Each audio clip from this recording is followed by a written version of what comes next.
brave new world. Because the world governments have realized after 5 long years, there is a giant being, the Celestial, popping out of the ocean. And it's brimming with potential. A substance that is even better than vibranium. And of course, everybody wants to get their hands on this new substance. We all know what vibranium is capable of.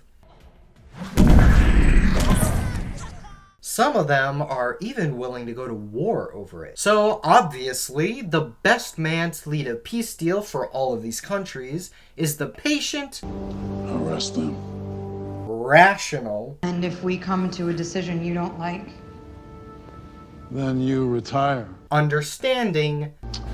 The world's on fire, and you think all's forgiven? Now, President Ross. But a man like Ross has made many enemies over the years, and one of those enemies isn't willing to see him succeed in this momentous occasion.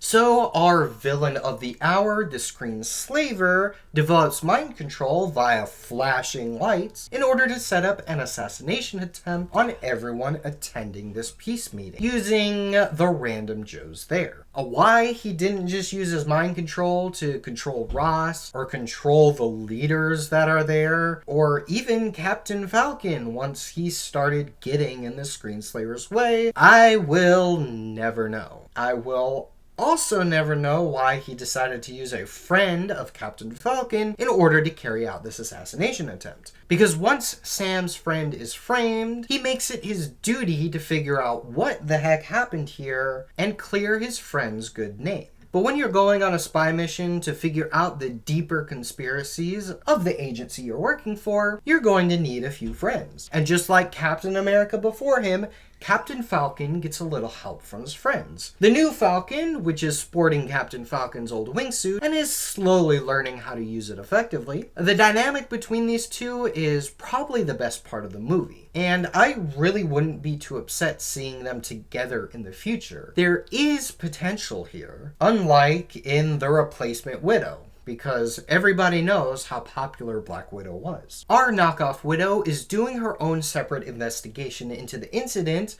on behalf of President Ross. Only she really doesn't do anything in this movie except reiterate what we already knew. Also, considering the fact she's like 4 foot tall, the single fight scene she has in this movie is as ridiculous as you think it's going to be. Now, if this menagerie of characters sounds familiar, that's because it is. It's Winter Soldier all over again. Only instead of an evolved threat that Captain America has faced before, and a heart-wrenching enemy to go along with it, we get none of that. Sure, we have an evolved threat, but it's more closely tied into Hulk than it is Captain Falcon. In fact, the screenslaver only really hates Ross because he wants the world to see Ross like he does. Big, mean, destructive, basically the Hulk. And as if starting World War III and framing Ross for causing all of it isn't enough for him, he's also sneaking gamma radiation into Ross's body disguised as life-saving medication, causing Ross to turn into an actual Hulk. Sure,